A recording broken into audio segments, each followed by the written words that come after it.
Cuando la bondad es grande, sí. Buenos días, buenas tardes. Cierren los micrófonos. En todo caso, si quieren hacer una pregunta, levanten la mano o manden un mensaje, ¿sí? ¿Cómo están? Digan bien. Una manito. Bueno, esperamos unos minutos. Tenemos unos minutos, todavía no son las 2, ¿sí? Si quieren hacer alguna pregunta, me la van haciendo. Yo ya tengo las preguntas que ustedes muy pocos dejaron preguntas en el... en realidad ninguna pregunta.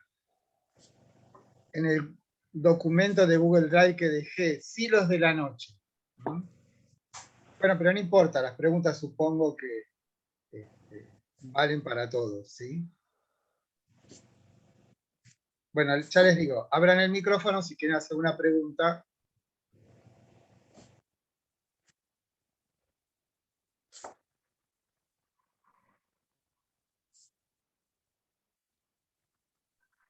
O sea, si no hay preguntas puede ser. Primero porque saben todo, dudo. Segundo porque les da vergüenza, pero no hay que tener vergüenza de preguntar, ¿sí? Ustedes están ahí para saber, ¿sí? Y se supone que yo algo les puedo ayudar. Se supone.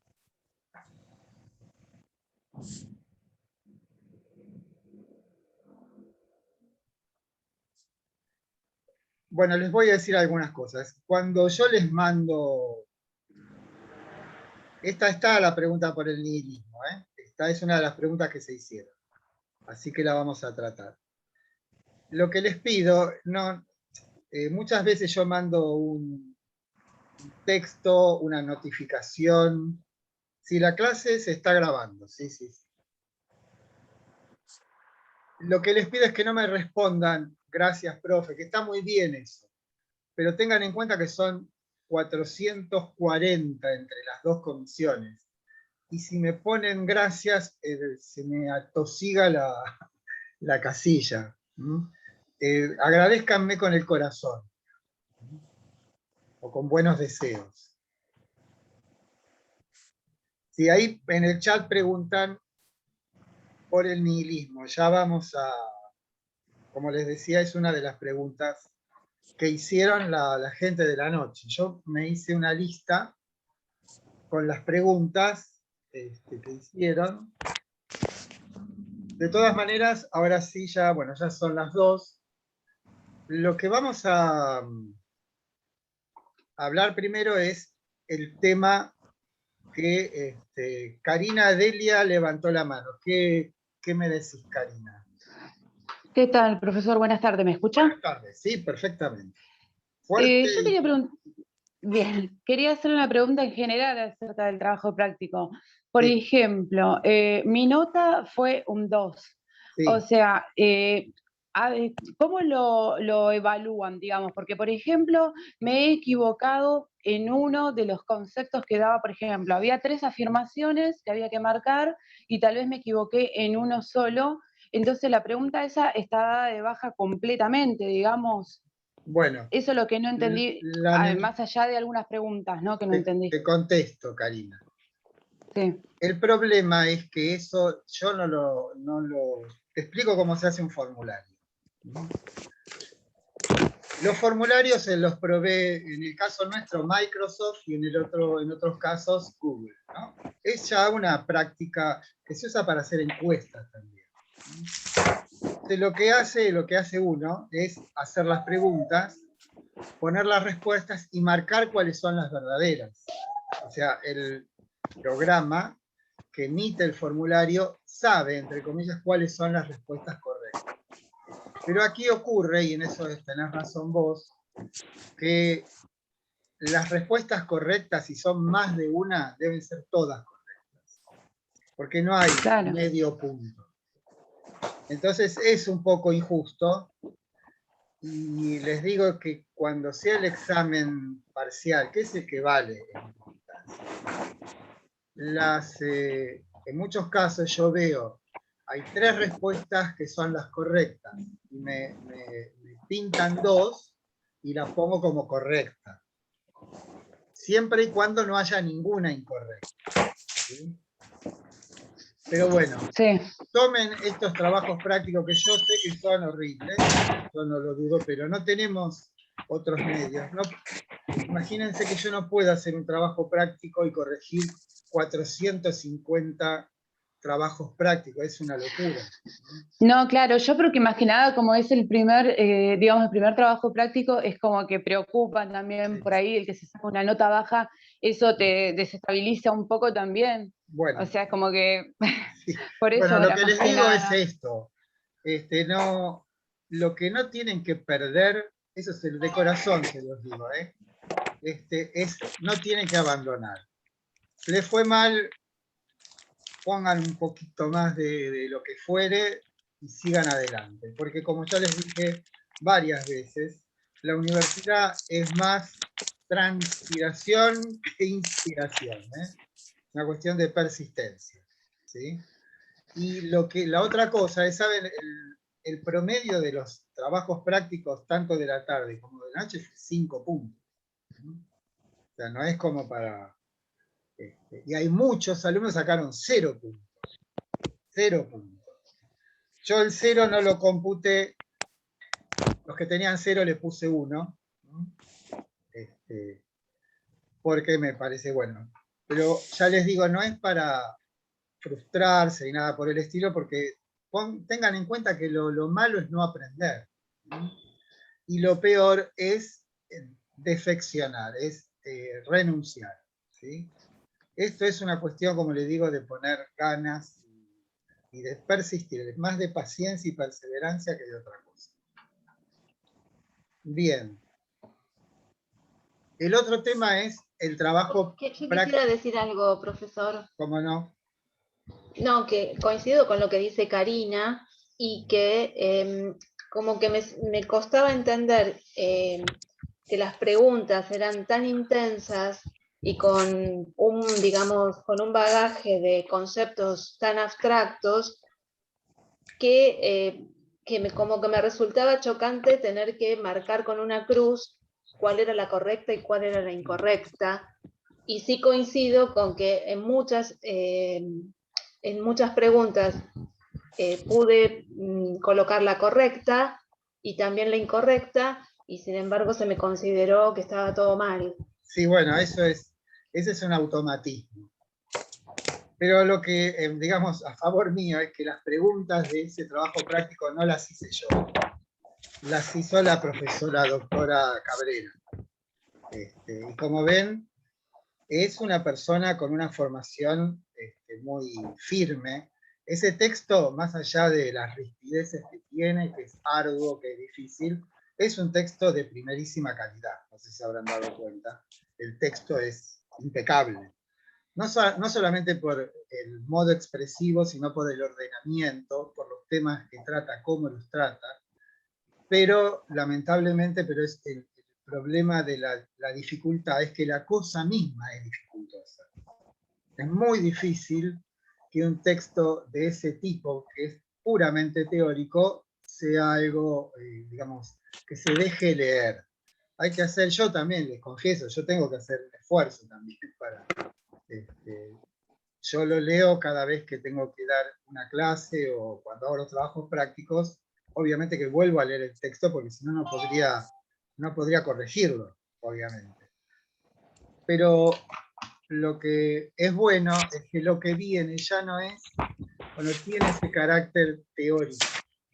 Vamos a ver a filósofos en particular y eso da como un sostén más firme para un aprendizaje más eficaz. ¿Sí? Bueno, de eso quería hablar también. Después vamos a ver las preguntas. ¿No? Lo que viene es Sócrates y Platón, como habrán visto. Perdón con la cuestión, otra vez con la cuestión de las calificaciones. Las calificaciones de los trabajos prácticos no tienen ninguna influencia en las notas finales. tomen los trabajos prácticos como un modo de aprender. La única incidencia que los trabajos prácticos puedan llegar a tener es, como ya les dije en la clase pasada, si están ustedes a un punto de promover la materia y los trabajos prácticos han sido muy buenos o excelentes, ahí sí los trabajos prácticos tienen incidencia. Pero de ninguna manera los trabajos prácticos sirven para modificar las notas. Sirven para elevarlas, pero nunca las van a bajar. Profe, Eso ¿puedo es, decir algo? Disculpe. por supuesto, para eso estamos. Quería decirle a Patricia Cabral si puede apagar el micrófono porque le estamos diciendo en el chat porque se escuchan las hojas que están moviendo, la puerta. Bueno. Vamos a ingresar a otro mundo. El texto es hay uno solo, que se llama Platón, que es el que yo escribí, ¿sí? No tomen lo de Amuchastegui, no tomen lo de Graciela Torresilla, tomen solamente ese texto, porque ahí están Sócrates y Platón. Porque, bueno, esa es una decisión que toma cada docente de cómo dar la materia, como ese texto cumple con los dos, o sea, con Sócrates y con Platón, no querría que se dispersen. Aparte son estilos muy diferentes, ¿sí? Entonces, la segunda cosa de hoy es, el texto para el trabajo práctico es exclusivamente el que se llama Platón, ¿sí? Tienen, además como lectura complementaria, El Sol, la Línea y la Caverna, y El Banquete, ¿no? Es un libro entero, ¿sí? El Sol, la Línea y la Caverna son extractos comentados por un famoso profesor argentino que se llamaba Eggersland, de las 3 alegorías que están en los libros 6 y 7 de la República de Platón. Y El Banquete es un texto que deben leer completo, pero no para el trabajo práctico. Para el trabajo práctico se atienen exclusivamente al texto que se llama Platón. Para el parcial, sí van a tener que tener leídos El Sol, la Línea y la Caverna y El Banquete. ¿Está claro? El Banquete es un libro extraordinario, recomendable absolutamente para la lectura de todo momento, sea del día o de la vida. Es un regalo ese texto. Pero como les digo, para el trabajo práctico en particular, vamos a atenernos casi exclusivamente al módulo 1 y al módulo 2. ¿Por qué? Para evitar dispersión. Después, cuando llegue el momento del parcial, sí, teniendo ya como un sustento los textos de los módulos, pueden aventurarse a los textos ya de los autores originales, en este caso Platón, y en el caso de Aristóteles, ¿sí? Me repiten los textos para el parcial: El Sol, la Línea y la Caverna, Banquete, y el texto del módulo 1. Bueno, ¿alguna pregunta? Y empezamos con las... Bueno, ¿podría hacer una introducción? ¿Les parece que haga una introducción a Platón? O... Sí, ¿no? Profe, con relación a los textos, disculpe, antes de pasar a Platón, el Banquete lo vi en el blog. El del Sol, la Línea y la Caverna, hay uno que se llama Las 3 alegorías. ¿Es ese? Es ese. Ah, listo. Muchísimas gracias. Creo que, la verdad que no me acuerdo, es un libro eso, que lo encontramos digitalizado, pero es un libro con el que casi los más grandes de la cátedra hemos estudiado con ese texto. Y tuvimos a ese profesor, ¿no? A Eggersland. Bueno, van a ver que el texto que se llama Platón comienza de un modo literario.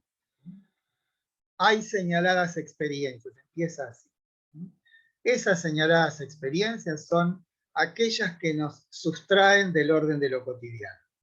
Puede ser una música, puede ser un atardecer. En general, en estas épocas las podríamos asociar a una experiencia estética. Estética, hablo de lo bello y del arte, ¿no? Pero también una experiencia religiosa. ¿Por qué no una experiencia amorosa? Son todas aquellas experiencias en las cuales uno queda como poseído, atrapado, subyugado, sustraído, abstraído de sí mismo.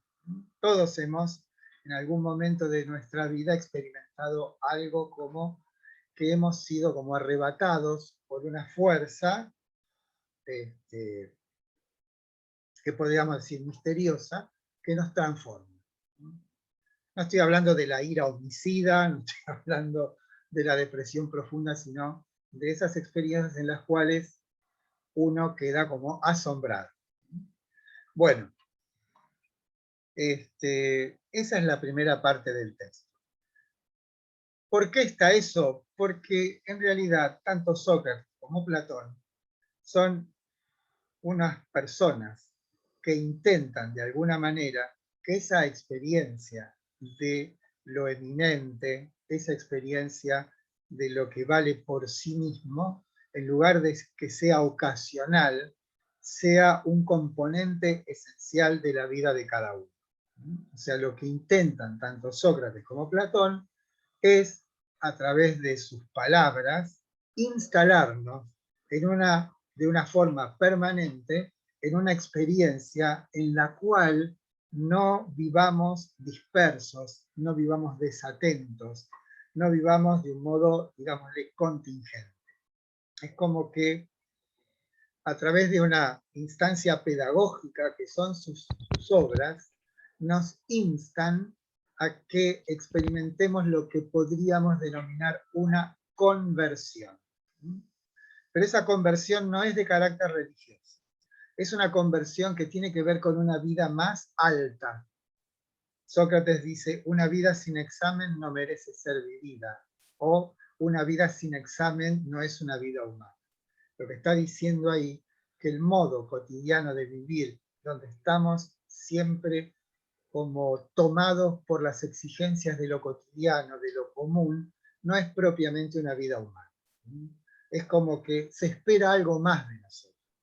Y ese algo más de nosotros, tanto en Sócrates como en Platón, está garantizado porque ellos están persuadidos de que en todos y cada uno de nosotros existe un ingrediente divino. Hay algo divino en el hombre.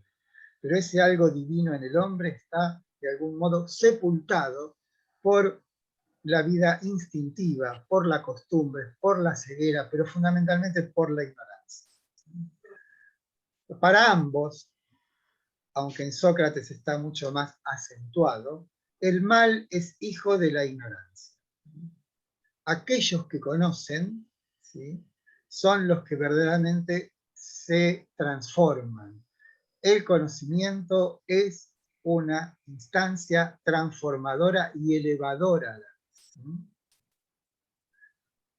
Piensen ustedes que Sócrates es el que elabora una ética que se llama ética intelectualista, que lo que dice es que el conocimiento del bien nos transforma en buenos. Y que ese conocimiento del bien, en última instancia, lo que produce es la imposibilidad de regresar al momento anterior en que descubramos aquello bueno en sí. Entonces, recapitulemos, como dicen, recalculando, el GPS. Todos hemos tenido en nuestra vida experiencias que podemos definir como una ruptura de lo cotidiano. Esas experiencias tienen desde el punto de vista temporal un modo de experimentar el tiempo donde el tiempo se manifiesta como más intenso. Y podemos decir que en esas experiencias el tiempo no pasa. O sea, no pasa como nos pasa hoy, que hoy hacemos esto, inmediatamente tenemos que hacer lo otro y después lo otro. O sea, nosotros, si nos viesen Sócrates o Platón, o nos viésemos a nosotros mismos desde esa perspectiva, vivimos una vida ciega. ¿Por qué? Porque vivimos siempre constreñidos a las exigencias de algo inmediato. Estoy hablando de los dos.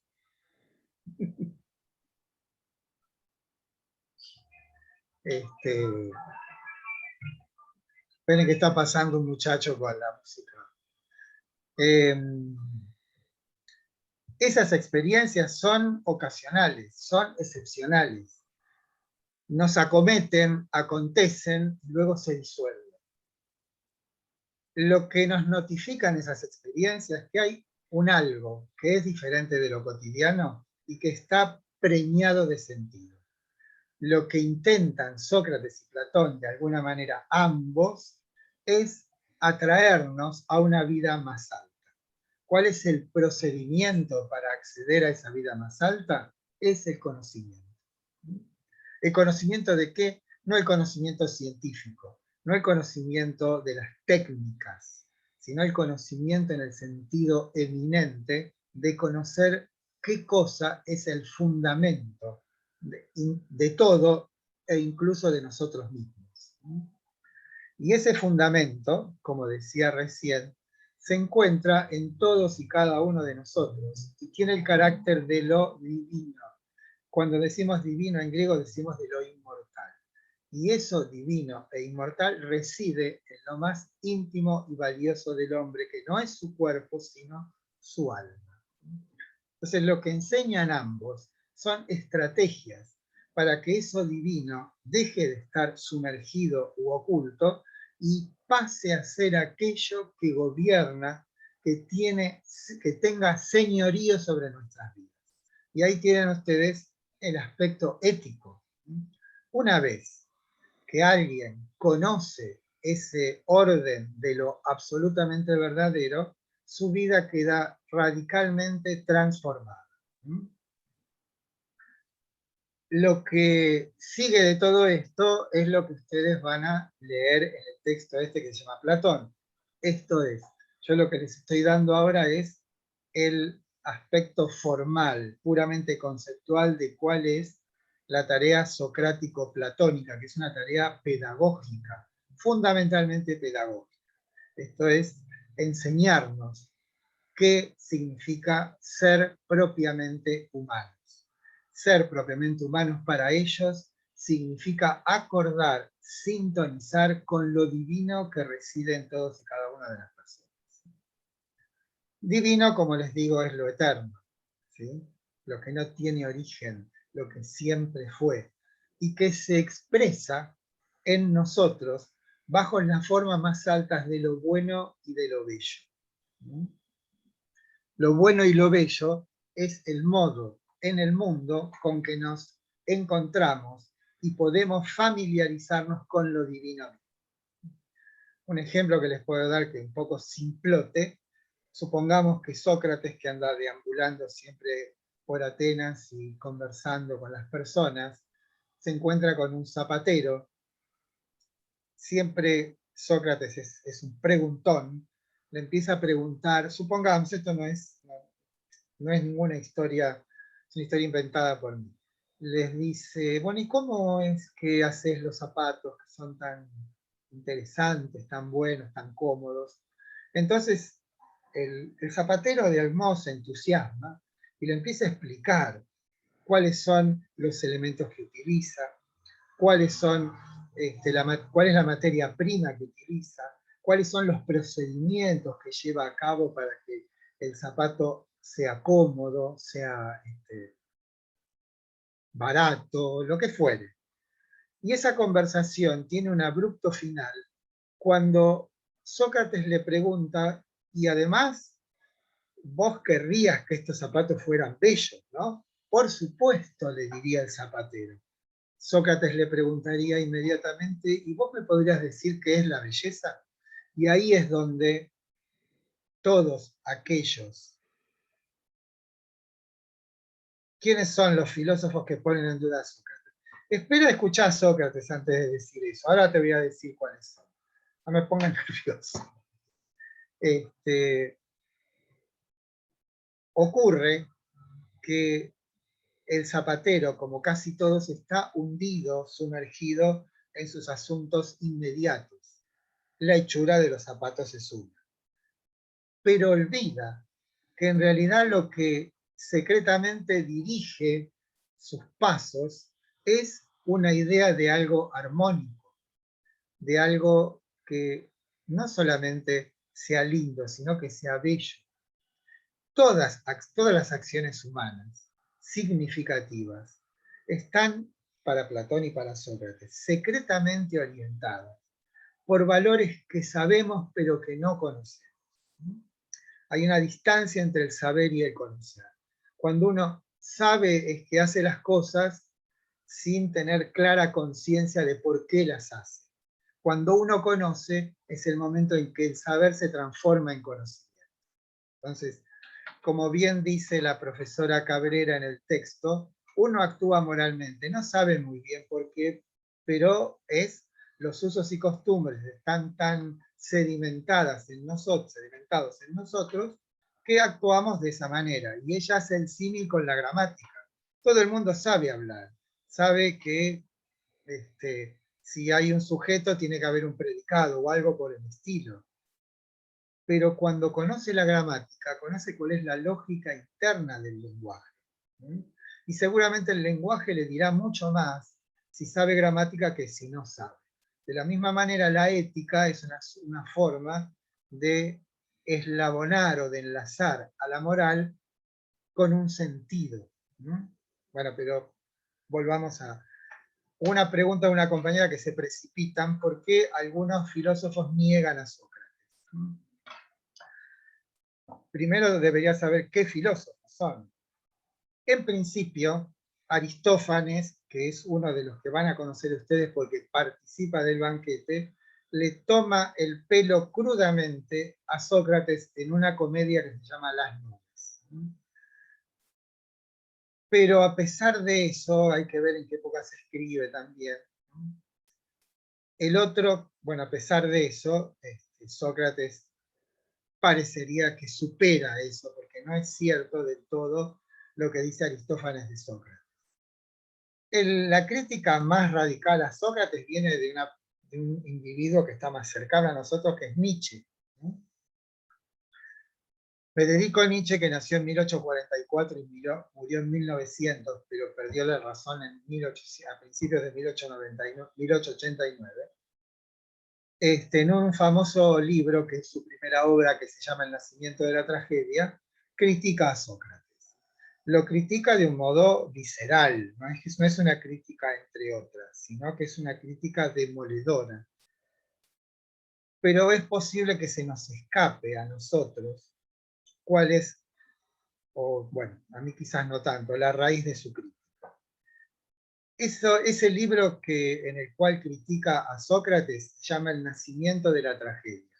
Y el primer subtítulo que tuvo ese libro era El origen de la tragedia en el espíritu de la música. Y es un libro que tiene que ver en principio con un gran músico alemán que se llamó Richard Wagner. Richard Wagner ha escrito unas 8 o 9 óperas, no sé si conocen algo de la historia de Wagner, pero en general las óperas, sobre todo las de su último periodo, lo que se llama la tetralogía, o sea, es una cuádruple división, son óperas inspiradas en la mitología germánica. Están las valquirias, está Wotan, está Thor. Tiene una trama muy compleja, son obras que por lo menos duran más de 3 horas cada una. ¿Sí? Son obras extrañas en el sentido que Wagner es tanto el que compone la música como el que compone la poesía, podemos decir. Y unos años antes, 3 años antes de que Nietzsche escribiese ese libro, tuvo un encuentro con Wagner y a ese encuentro siguió una amistad intensa a tal punto que Nietzsche era considerado una parte de la familia Wagner.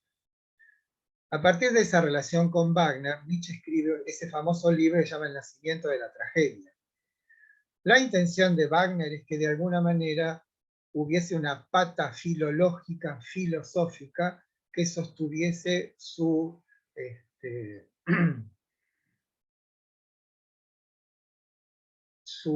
concepción de la música, del arte y de la historia. O sea, Wagner decía que aquellos que participasen de una ópera, o sea, de una ópera de Wagner, esa experiencia valía más que todo lo otro que pudiera hacer durante el resto de sus días. O sea, tenía casi una concepción religiosa del arte.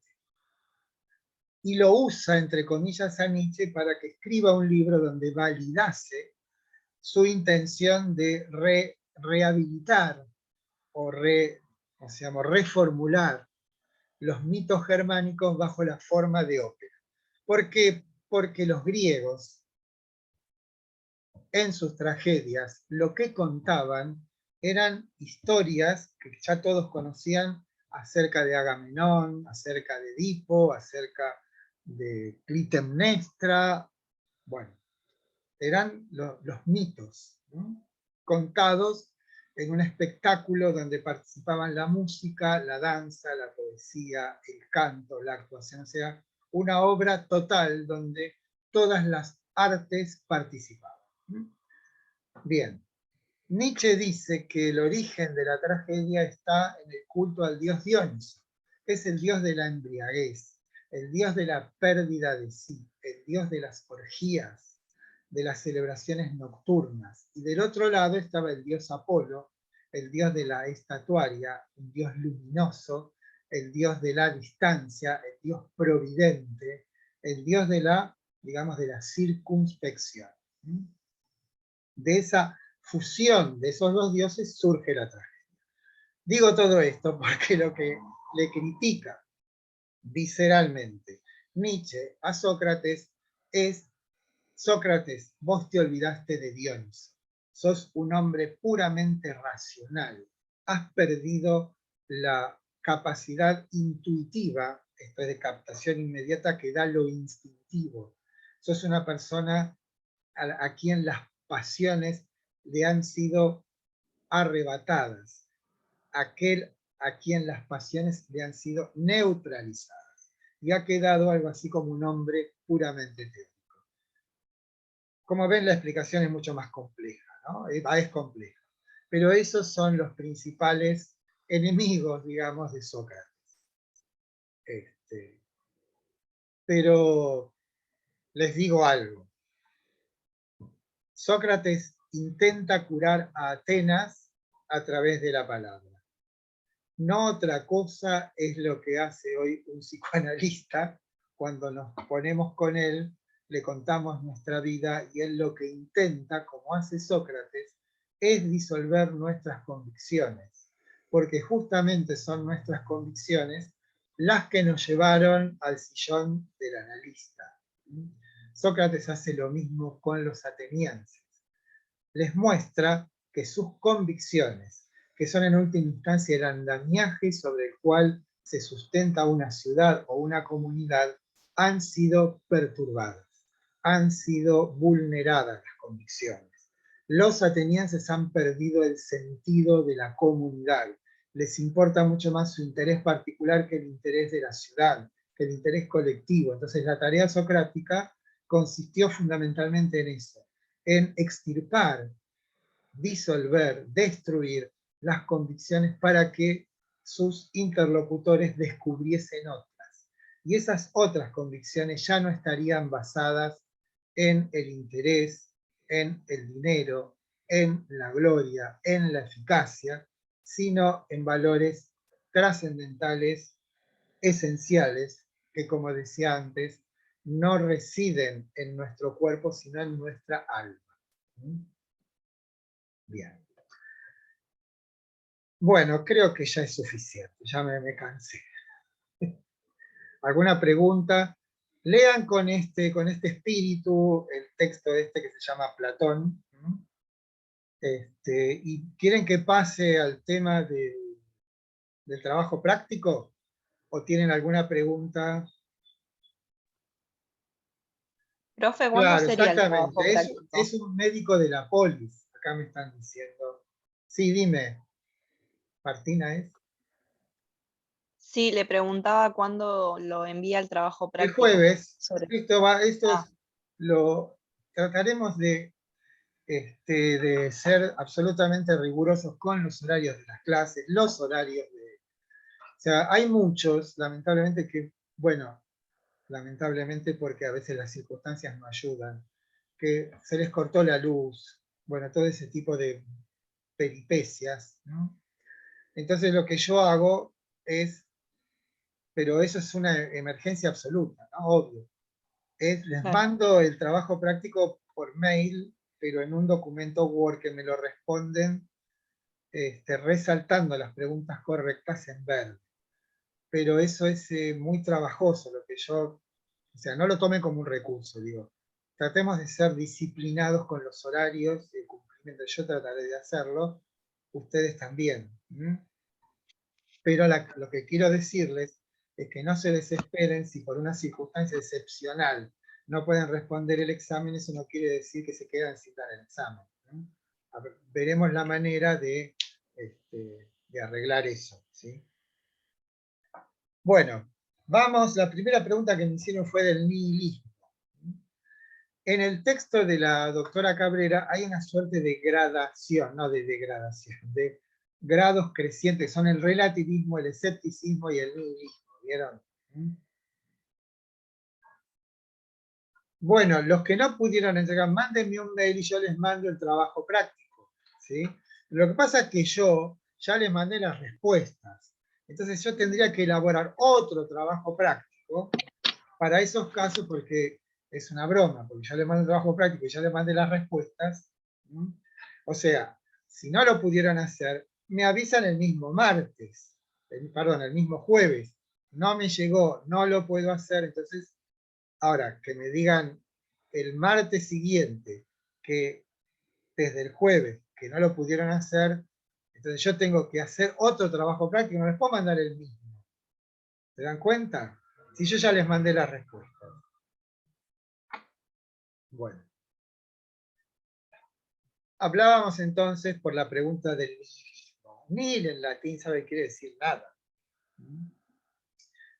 El relativista, que tiene su emblema en una frase de un sofista famoso llamado Protágoras, la frase dice así: el hombre es la medida de todas las cosas, de las que son en tanto que son y de las que no son en tanto que no son. ¿Qué significa esto? Que una persona que adhiere a la escuela, llamémosle relativista, lo que va a hacer en cuanto deba actuar, porque piensen ustedes que una acción moral no es lavarse los dientes, comer, una acción, digamos, una acción se vuelve moral porque un estado de cosas lo exige.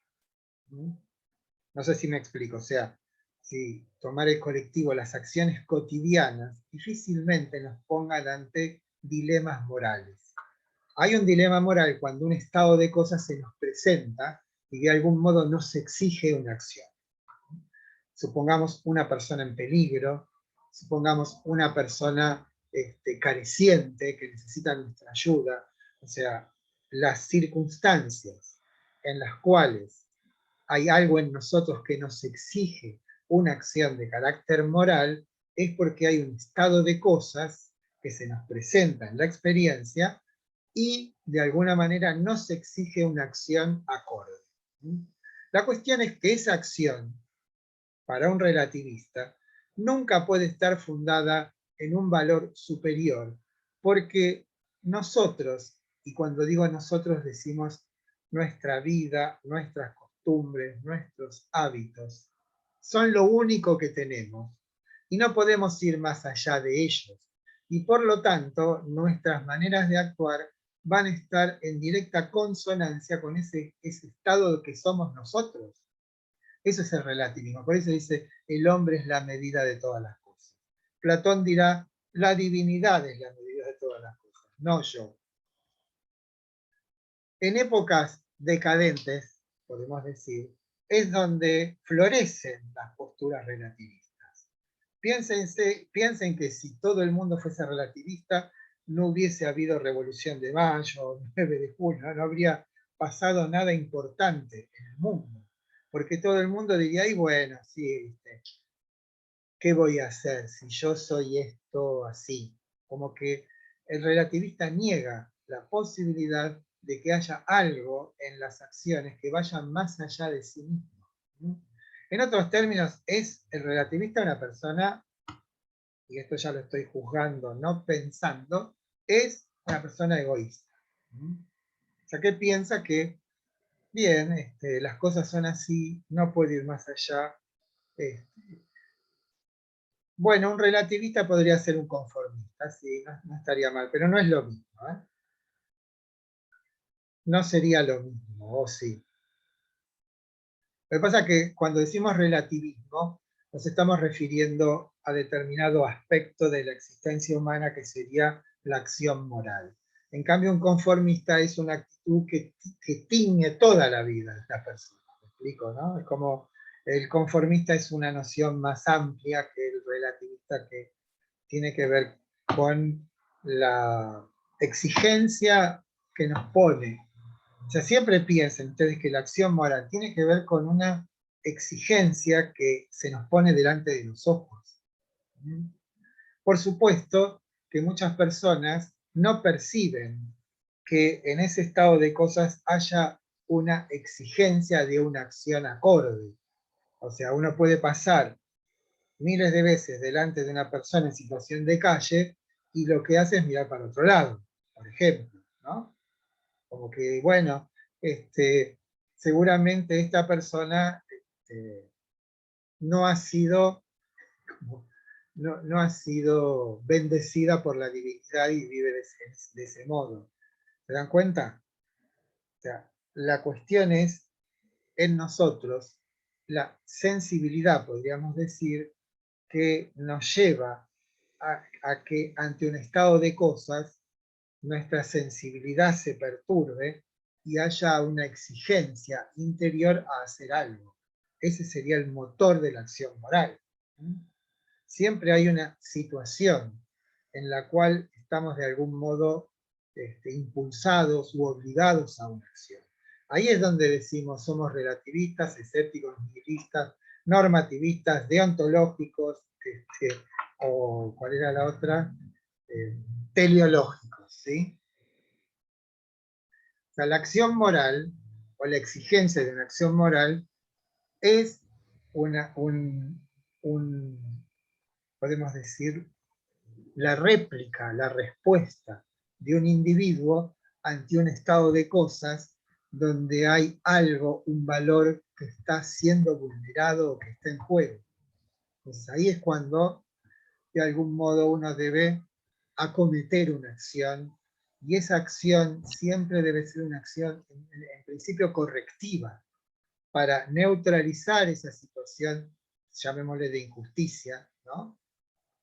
O para moderarla, o para neutralizarla o superarla. O sea, todos saben que hay muchas personas que se dedican en silencio a ayudar a los demás, ¿no? Y esas personas no están ahí declarando o intentando glorificarse por sus acciones, sino que en secreto van y hacen lo que deben hacer porque les parece que las situaciones de injusticia deben ser remediadas. Esa sería una acción moral. Y no están inspirados, digamos, no son relativistas justamente. ¿Sí? ¿Por qué? Porque el relativista siempre va a considerar que el destino de sus acciones proviene pura y exclusivamente de su historia, de su formación, de lo que han hecho con él. De algún modo, él parece ser una víctima de las circunstancias en las que nació y vivió. Sí, puede ser, acá me dice una posición. ¿Ustedes leen los chats también? Sí, ¿no? Ah, bien. Yo soy un eterno, ¿cómo se llama? Primerizo en la cuestión esta del Zoom. Siempre tengo temor de tocar algo y haga que todo deje de funcionar. Es como una persona a la defensiva, que supone que su vida, su existencia, él es un resultado de las cosas que le pasaron, y que él no puede ir más allá de eso que le pasó y experimentó. En ese sentido se acerca a una posición, no sé si cómoda, pero sí resignada. Hay una cierta resignación en el relativista, porque es como diciendo, yo no puedo cambiar esto que pasa. Entonces, ¿para qué me voy a preocupar de más si más o menos como vivo estoy más o menos bien y puedo seguir mi vida así en esta medianía, en esta sonoridad media, podemos decir, para toda la vida? Se dan cuenta, una especie de, está bien esto de conformismo, resignación, de algún modo sentirse víctima y no poder hacer algo de algún modo contundente consigo mismo y con los demás. Profe, una pregunta. Sí. Entonces, la persona que es relativista, que toma esa posición para dar una respuesta, se va a basar, uno podría decir, en sus propias experiencias. Claro, no acepta la existencia o de valores que vayan más allá de sus propios intereses, de su propio horizonte de sentido. Todo aquello que se parezca a una exigencia absoluta es necesariamente neutralizado por el relativista. Es como que todo lo que vive debe asimilarse a su propia condición. No existe lo excepcional, de algún modo, para ello. Pero, como les digo, tiene que ver con una época en la ciudad de Atenas, en el siglo V a.C., en el cual empiezan a aparecer transformaciones políticas, hay de por medio una guerra, bueno, toda una serie de circunstancias muy penosas, y la aparición de los sofistas, que son estos individuos que en realidad no son atenienses, que aparecen en Atenas a la búsqueda de la riqueza y de la fama, y no les interesa tanto la verdad como la eficacia. Esto es, les interesa ganar un juicio, pero no porque la victoria tiene que ver con la justicia, sino que la victoria tiene que ver con el triunfo. O sea, no les interesa la verdad, les interesa su propio interés. Hay una famosa historia que está en el sofista y un discípulo, ¿no? Entonces Profesor, ¿cómo? El discípulo le ¿le puedo dice, contar algo? espera que te cuento la anécdota. Sí. Dice, me debes dinero, así que cuando ganes tu primer juicio, me los vas a devolver. Dice, el discípulo dice, nunca te voy a pagar, porque el primer juicio te lo voy a hacer a vos. Si te gano, no te pago. Y si pierdo, tampoco te pago porque no me enseñaste bien. ¿Sí? Risas. No sé si... Perdón, interrumpí una pregunta, díganme. No, entonces quiere decir que el relativista es el que se basa en sus propios pensamientos y no deja que otro, o sea, que otro pensamiento de otra persona pueda revertir lo que él piensa. Claro. O sea, se basa en esto. Asimila todo a su propia condición. ¿Sí? Esa es la diferencia, el nihilismo, que el otro sí acepta que otra. No, pará. Terminamos con el relativismo y después vemos qué es el escepticismo y después el nihilismo. Son tres cosas diferentes, Listo. aunque están emparentadas. Entonces el relativismo es lo que a mí me pareció. ¿Estoy más o menos orientada? Sí, o sea, fíjense, un relativista dice, la moral no es más que el resultado de los usos y costumbres de una época. No hay más allá de esto. Entonces lo que hago es, como dice donde fueres, haz lo que vieres, ¿no? Es un dicho muy viejo, como diciendo, bueno, yo lo que hago es seguir a la ola de los tiempos, sigo lo que normalmente se considera como bueno, justo, ¿sí? Es una posición, como digamos, de cierta timidez espiritual, si lo quieres llamar así, ¿no? Como que no se animan. ¿Por qué? Porque tienen una visión un tanto empobrecida de la vida humana. No hay nada divino en la vida de un relativista. No hay nada, cuando digo divino, no hay nada superior a su propio horizonte, como que no ven más allá de sus propios ojos, no leen entre líneas, no los sorprenden ni se conmueven por nada, ¿sí? Bueno, pasemos al escéptico. El escéptico tiene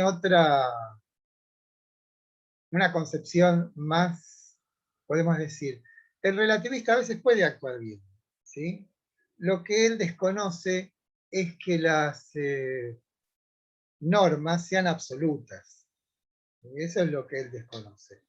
Que dice, bueno, en este momento, en estas circunstancias, hay que actuar así. Pero como que no pueden inspirarse en algo que esté más allá de su propia circunstancia. En cambio, el escepticismo es una posición nociológica, ¿no? ¿Qué es la nociología? La disciplina filosófica que se dedica a estudiar el problema del conocimiento, ¿no? En última instancia, la pregunta que se haría la nociología es, ¿esto que nosotros llamamos conocimiento es o no la expresión de ese algo que conocemos?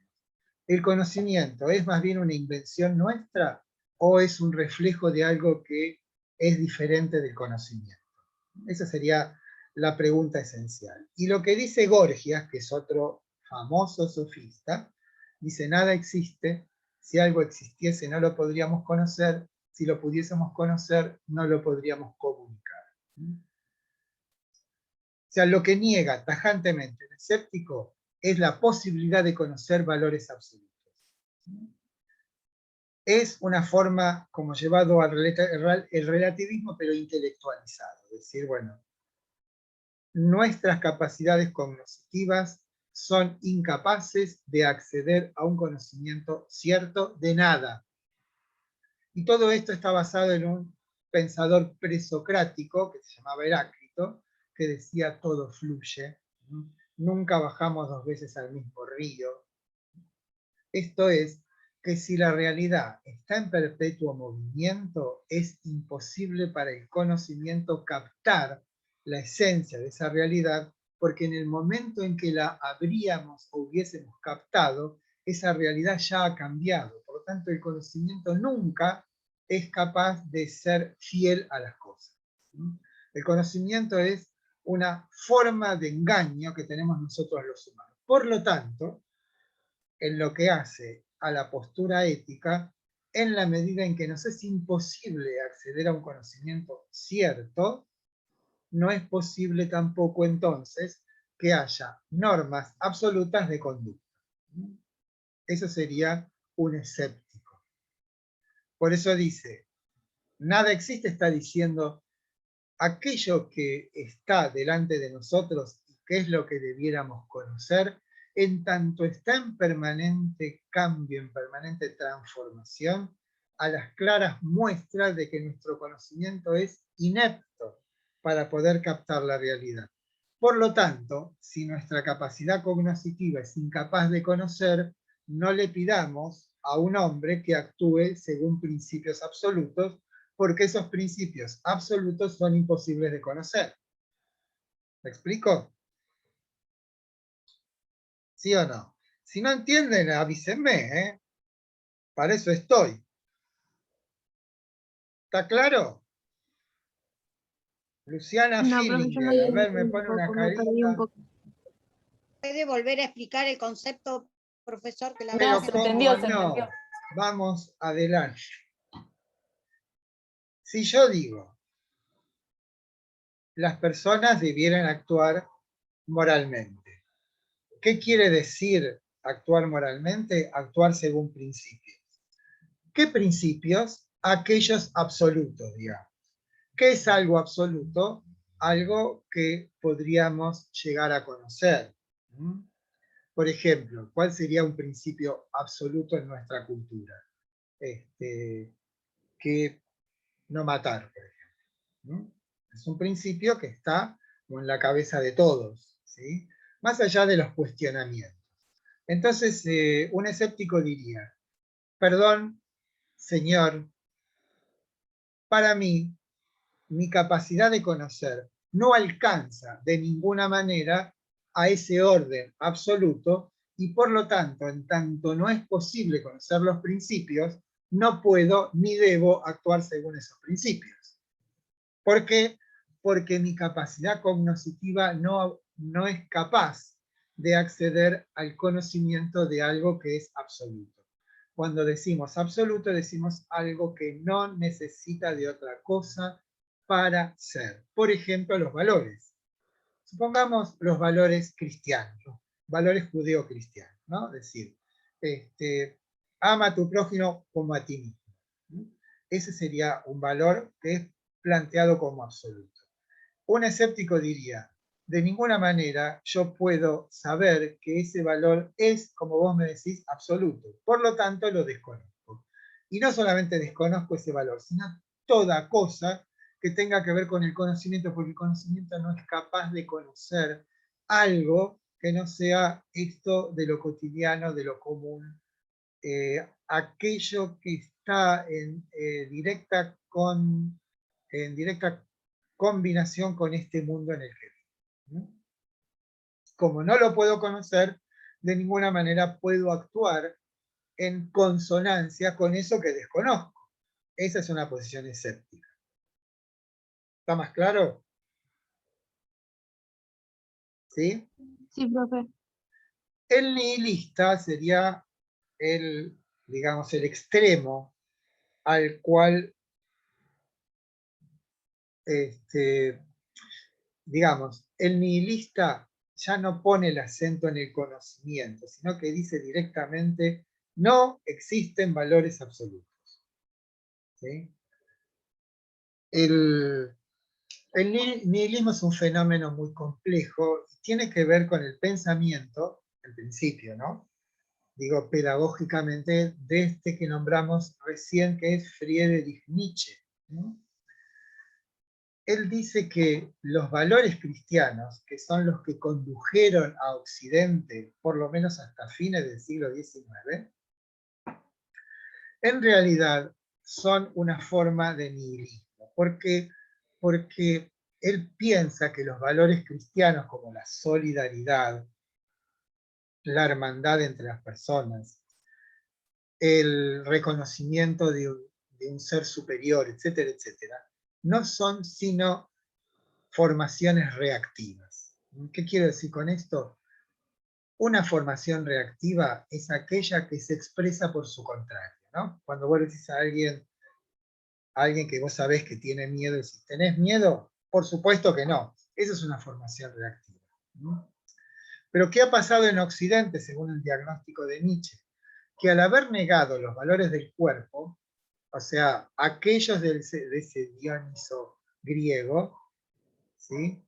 Al haber impuesto en todo Occidente, a través de la religión católica, esta constricción, esta inhibición, esta condena del cuerpo, lo que produjo es una moral ascética.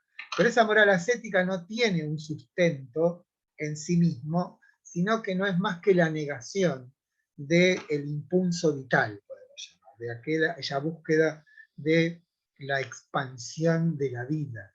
Entonces, piensa el cristianismo como una fuerza puramente inhibitoria, y por eso es nihilista, porque en realidad esos valores que sustentan no son ningún valor, sino que son formas reactivas. ¿No? ¿Me explico o no? ¿No? Bueno, es que es muy complejo esto.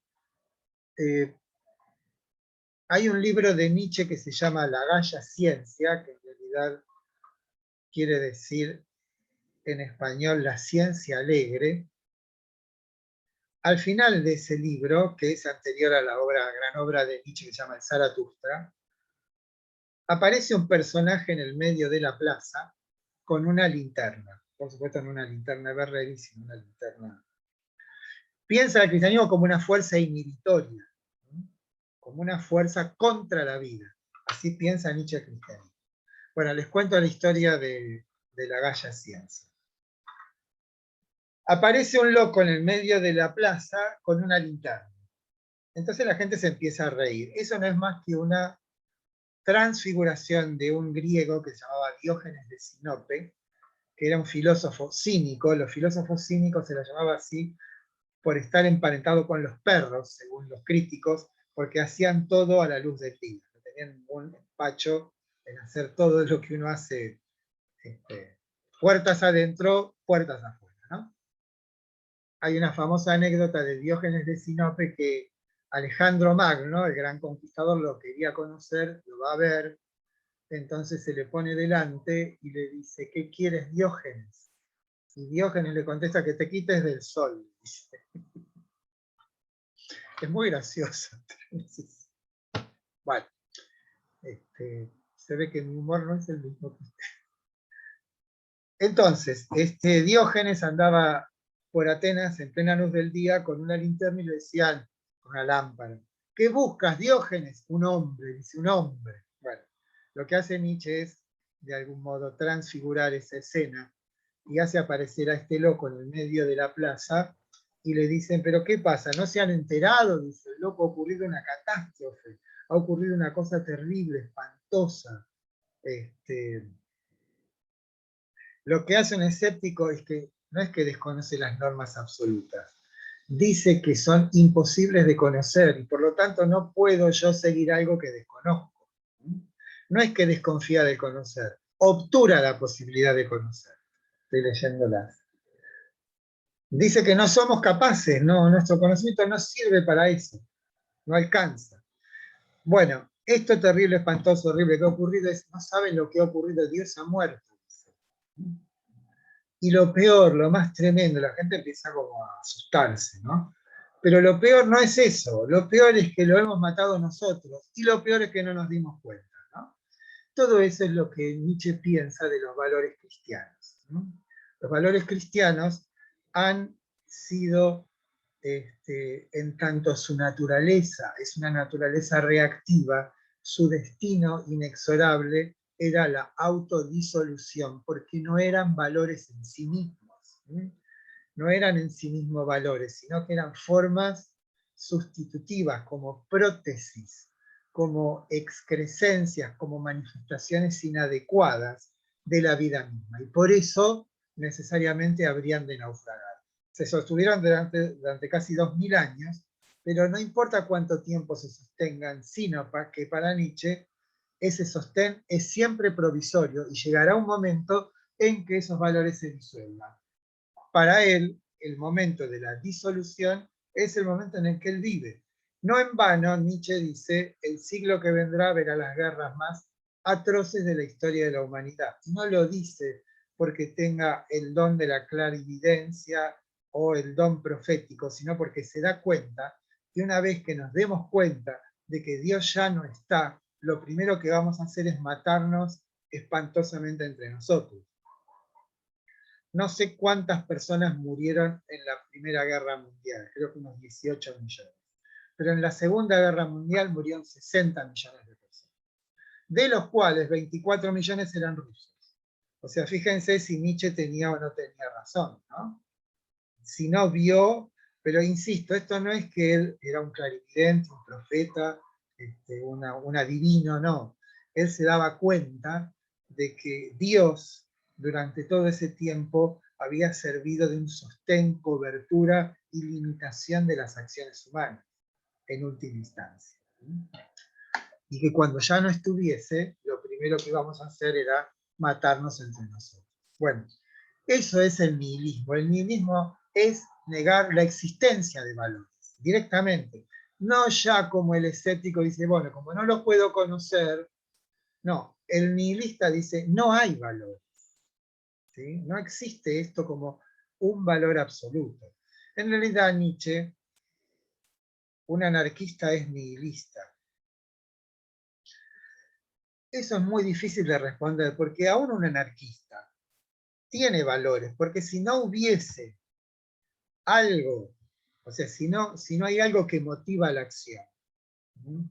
Y en última instancia, un anarquista tiene valores. En principio dice, hay que terminar con el Estado. El Estado es el origen, la fuente y el origen de todos los males de la humanidad. Hay que dejar que los humanos puedan vivir sin esta contención de ese Dios ficticio que es el Estado. Por lo tanto, tienen valores. O sea, es muy difícil que alguien pueda sustentar una posición determinada sin tener detrás un valor. Lo que pasa con los nihilistas, lo que niegan es que haya valores absolutos que estuviesen ya desde toda la eternidad impuestos sobre nosotros, ¿no? Eso es lo que niegan. Pero en última instancia, un nihilista también sustenta un valor, que no existe ninguno, que no puede proponerse ninguno como un valor absoluto. Yo acá creo que tengo lo que dice... Acá les leo el texto de Celia. Dice, de hecho, algunos escépticos sostienen que no podemos tener conocimiento de verdades morales porque no existen. Esta forma extrema de escepticismo se denomina nihilismo. O sea que hay una cierta continuidad entre el escepticismo y el nihilismo. La diferencia es que el escepticismo pone el acento sobre nuestra capacidad cognoscitiva. En cambio, el nihilista niega de plano la existencia de valores absolutos. Dice, la diferencia entre escepticismo y nihilismo es muy sutil y en muchos casos no es posible distinguirlos netamente porque es difícil establecer con claridad cuando se trata solamente de una posición acerca del conocimiento de verdades morales, escepticismo, y cuando esa posición nociológica incluye también una posición acerca de la existencia de valores morales, nihilismo. O sea, todos, en estos casos, lo que los une en muchos casos es el convencionalismo. Esta idea de que esto se ve con mayor claridad en las teorías políticas, ¿no? La cuestión del contrato social. Hay un inglés que se llama Hobbes, del siglo XVII, que dice, miren muchachos, existen las leyes, porque si no nos matamos. Entonces, antes de matarnos, entre todos, lo que habríamos de hacer es, pongamos leyes y pongamos sanciones para quienes no las cumplan, para persuadir a las personas de que se sometan a las leyes, porque si no, no es posible de ninguna manera una vida humana. Es un convencionalismo. Hay otros que dicen, no, las normas surgen, como dirían Platón o diría Sócrates, las normas surgen de un orden que es más que humano, que está más allá de las cuestiones humanas y emparentamos las cuestiones humanas con los intereses, los deseos, los impulsos, y decimos que existe un orden que es de otro orden que el orden de lo meramente humano, insisto, si asociamos lo humano con la cuestión de lo que llamamos inclinaciones, o lo que Kant llama inclinaciones, ¿no?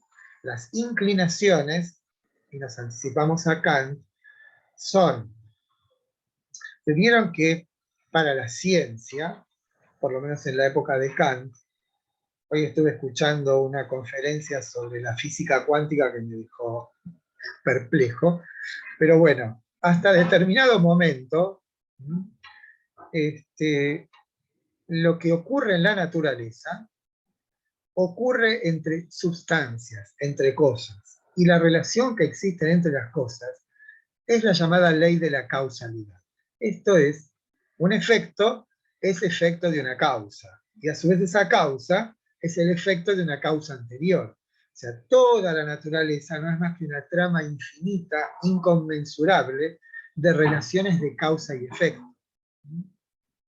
Cuando ustedes van al médico, cuando vamos al médico y nos diagnostican una determinada enfermedad, digamos, ¿cuál es el principio que rige el pensamiento o el saber del médico? La ley de la causalidad. Dice, mire, se ha agarrado una gripe.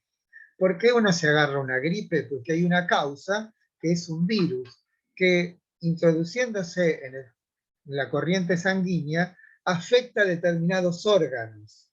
¿Cómo los afecta?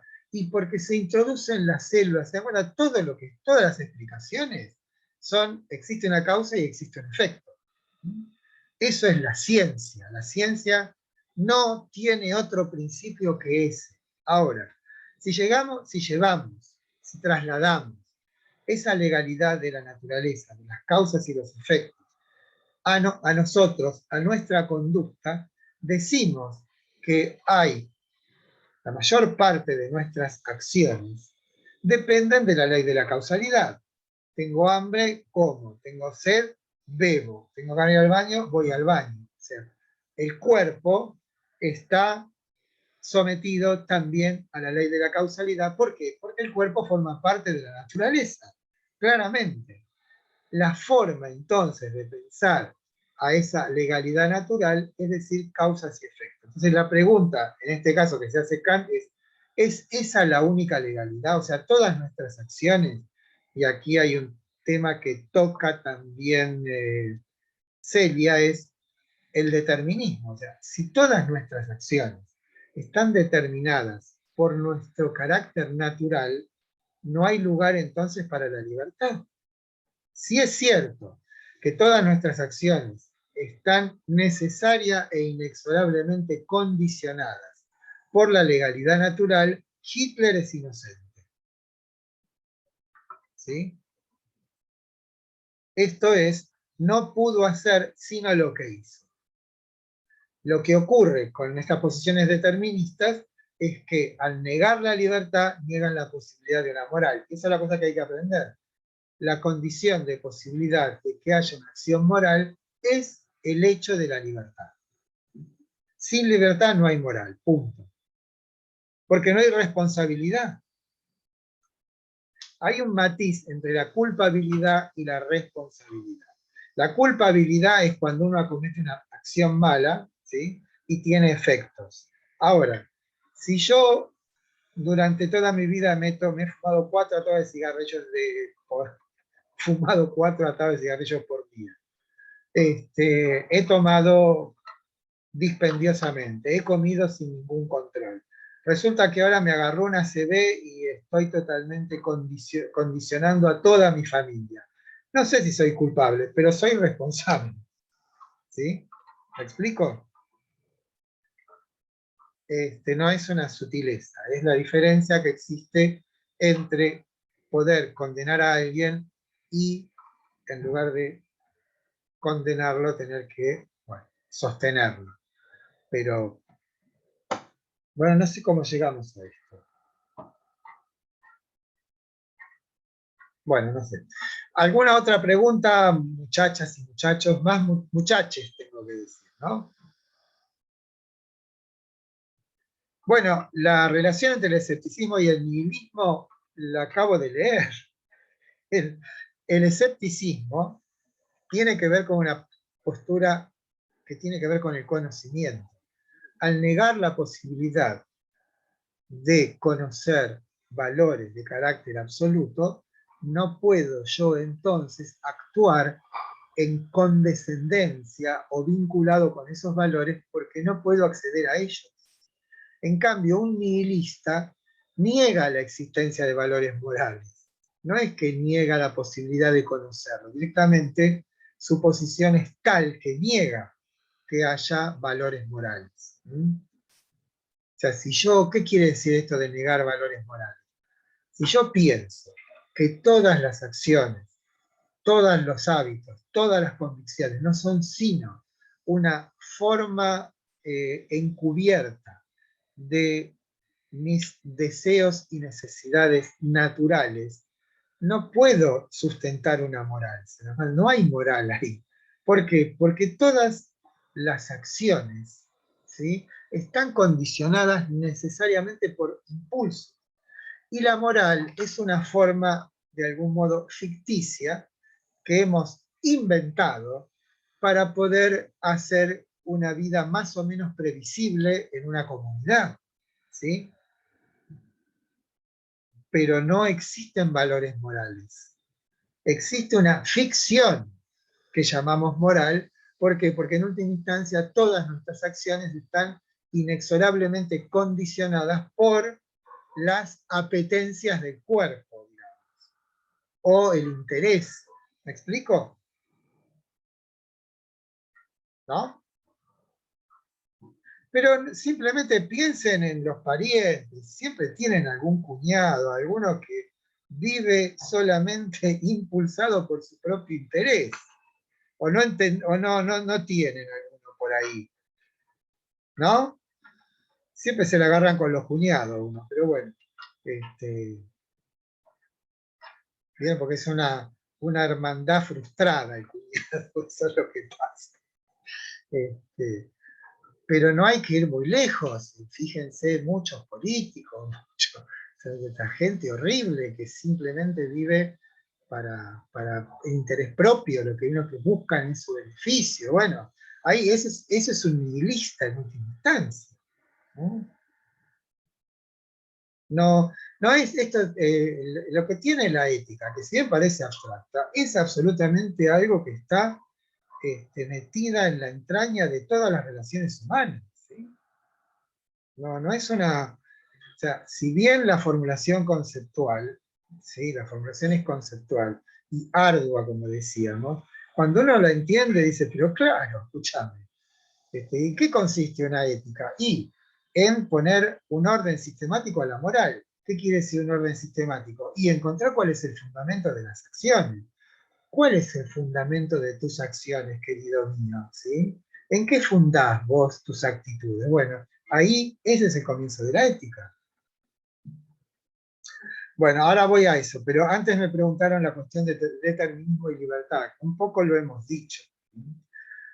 Yo siempre me quedo, si bien no está en el texto no está explícito en el texto de la doctora Cabrera, porque el texto tiene la exigencia de ser lo más universal posible, ¿no? Pero en el caso de Kant, que lo vamos a estudiar, él dice que la libertad es un doble movimiento, ¿no? Es un movimiento de liberación y de adhesión a la vez. ¿Qué quiero decir con esto? Un ejemplo muy simple. 9 de julio de 1816. Ahora respondo. Nosotros queríamos, o mejor dicho, no queríamos la legalidad española, ¿no? Entonces nos liberamos de esa legalidad y accedimos a otra legalidad que consideramos más valiosa. Esa otra legalidad que consideramos más valiosa se llamó, o se llamará, la República Argentina. Así son las cosas. O sea, en el caso de Kant, van a ver el ejemplo famoso del colectivo. Si le doy el asiento a una persona en el colectivo porque veo que está en un estado de precariedad, ¿sí? O de exposición, lo que estoy haciendo ahí es sustrayéndome de una legalidad. ¿De qué legalidad me sustraigo? De aquella que me inclina a seguir cómodamente sentado y decir, bueno, que se joda la vieja. Me libero de esa legalidad y adhiero a otra porque me parece que es mejor. Y entonces voy y le doy el asiento. Ese es un acto de libertad. ¿Por qué? Porque ha ocurrido este movimiento de liberarse de un orden y adherir a otro. ¿Y por qué adhiero a ese otro? Porque lo considero más valioso. ¿Me molesta? ¿Me duele? ¿Quería seguir sentado? Por supuesto que sí. Pero me parece más valioso que esa otra persona no padezca las inclemencias de viajar en el colectivo parado. El año pasado, o el anteaño pasado, Bielsa, el director técnico de un equipo inglés que se llama el Leeds, Su equipo hizo un gol, y el gol lo hizo mientras había un contrario tirado en el piso, ¿no? ¿Qué hizo Bielsa? Se dejó hacer el gol. ¿Sí? Eso es una acción ética. Bueno, ahí también Bielsa se libera. ¿De qué orden? Del orden del propio interés, de ganar el partido, ganar el campeonato, ganar millones de lo que fuere. Y dijo, no, aquí se ha vulnerado un valor, ¿sí?, que es aprovecharse de la debilidad de otro. Esto es, había un jugador de ellos caído, me aprovecho de esa situación, voy y hago el gol. Entonces, ¿qué hace? Les ordena a sus jugadores que se dejen hacer el gol. ¿Por qué? Porque había un valor que había sido vulnerado. ¿Sí? Entonces, ¿cuál es la acción? De un hombre ético actuar no según el propio interés, sino el interés, porque ninguna acción moral es desinteresada. Lo que pasa es que en la acción moral, según Kant, el interesado es la humanidad, no yo. ¿Se dan cuenta? Bueno, también me preguntaron, y la última pregunta, ¿cuál era? Que era interesante, ¿verdad? La diferencia entre Kant y Spinoza. Bueno, nosotros no vamos a ver Spinoza, lamentablemente, porque no nos da el tiempo. Pero Spinoza deberíamos dejarlo para otro momento, pero Spinoza que dice que Dios y la naturaleza son lo mismo. Como Dios no está en otro mundo, sino que es, digamos, nosotros somos en Dios. Por lo tanto, las acciones o los fenómenos que acontezcan en el universo son necesarios, porque Dios no, en tanto Dios, no está oscilando entre una cosa y otra. La determinación de Dios es como las determinaciones matemáticas. Las resoluciones matemáticas son unívocas, siempre van en el mismo sentido. No es que, o sea, si bien, digamos, uno puede demostrar algo por diferentes caminos, aquello que se demuestra es siempre lo mismo.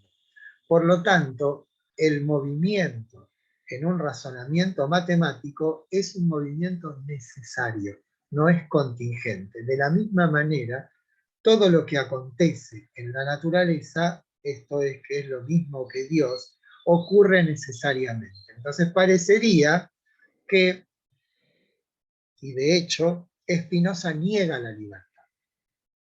Niega la libertad porque la libertad es una cuestión en la cual se nos presenta una situación donde debemos optar por una cosa o por la otra, ¿no? Lo que después dirá Agustín en el libre arbitrio, ¿no? Que es el libre albedrío. ¿Sí? Insisto en esto. La base fundamental de la posibilidad de una acción moral es la constancia de la existencia de la libertad. Debe constarme a mí que soy libre, porque si no, y actuase siempre necesariamente, no habría lugar para la moral. Pero Spinoza le da un giro interesante y dice que, o sea, ¿qué dice Spinoza? Cada uno de nosotros es como un plexo, o sea, o mejor dicho, una trama de posibilidades, de fuerza, podemos llamarlo. Eso lo llama conatus, Spinoza, ¿no? Y la libertad consistiría en conocer cuáles son esas posibilidades mías y las posibilidades de otro. O sea, cuando conozco lo necesario, de algún modo me vuelvo libre. ¿Por qué? Porque veo que aquello que ocurre, ocurre necesariamente. Les doy un ejemplo. Spinoza, ¿qué diría de una persona que le falta una mano? Nosotros diríamos, pobre, le falta una mano, ¿no? Diríamos, es manco. Spinoza diría, tiene una mano. No le falta, tiene. ¿Por qué? Porque como no hay un modelo ideal, que sería todos los hombres tienen dos manos, sino que él, ¿a dónde pone atención? En cada uno. ¿Y cada uno qué es? Una suerte de potencialidades, de fuerzas. Entonces no hay posibilidad de comparación, porque no hay un modelo. Entonces la persona que tiene una sola mano, no es que le falta una mano, sino que tiene una mano. Spinoza tendría que ponerle nadie el busto, que no sé de quién está, deberían ponérselo Spinoza. ¿Por qué? Porque en lugar de juzgar según un modelo supuestamente ideal, juzga según nuestras propias posibilidades. Entonces, insisto, ese hombre no es tuerto, ese hombre tiene un solo ojo. No sé si contesté. Y en Kant, bueno, en Kant sí la libertad es una decisión que uno toma porque evalúa la presencia de algo que se aparece como mejor. Exactamente, exactamente. Conocer las causas es la libertad. O sea, es lo que se llama una conciliación entre determinismo y libertad. O sea, el hecho de que yo ahonde en el conocimiento de mí mismo y que en ese ahondamiento del conocimiento de mí mismo me reconozca como ese quien soy, hará que mis acciones, si bien necesarias, se me aparecerán como libres. ¿Por qué libres? Porque yo me doy cuenta de que lo que hago es necesariamente lo que debo hacer. Es un poco raro, convengamos. Pero bueno, Spinoza toma decisiones tremendas y después tiene sus consecuencias. Bueno, ¿alguna más?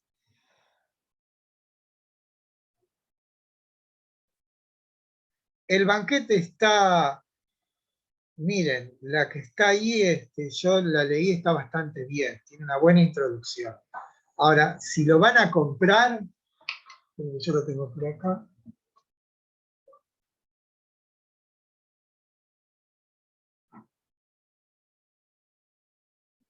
Esta edición del banquete, ¿saben?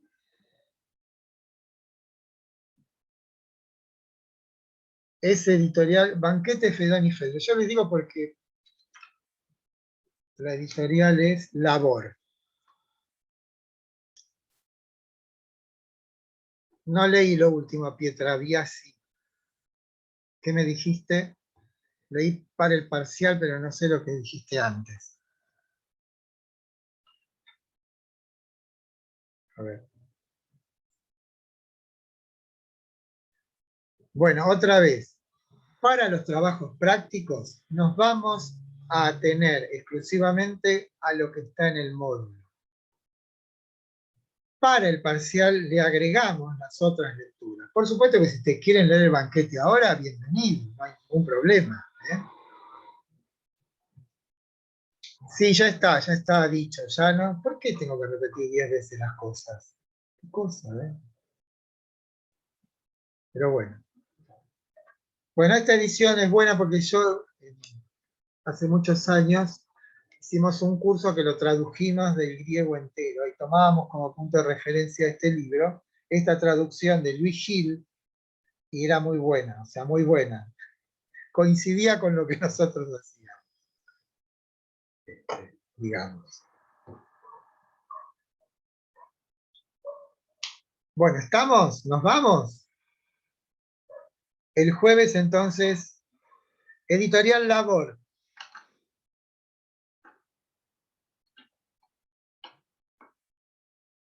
Otra vez con todos los textos. El trabajo práctico se circunscribe exclusivamente al texto del módulo 1 llamado Platón, que es que lo escribí yo.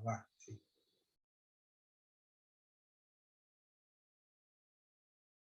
Bueno, en un rato, si todo sale bien, voy a colgar la clase de la página web. No menos, si yo me tuviera que enojar. Bueno, ¿nos vamos? Bueno, gracias a ustedes. Y no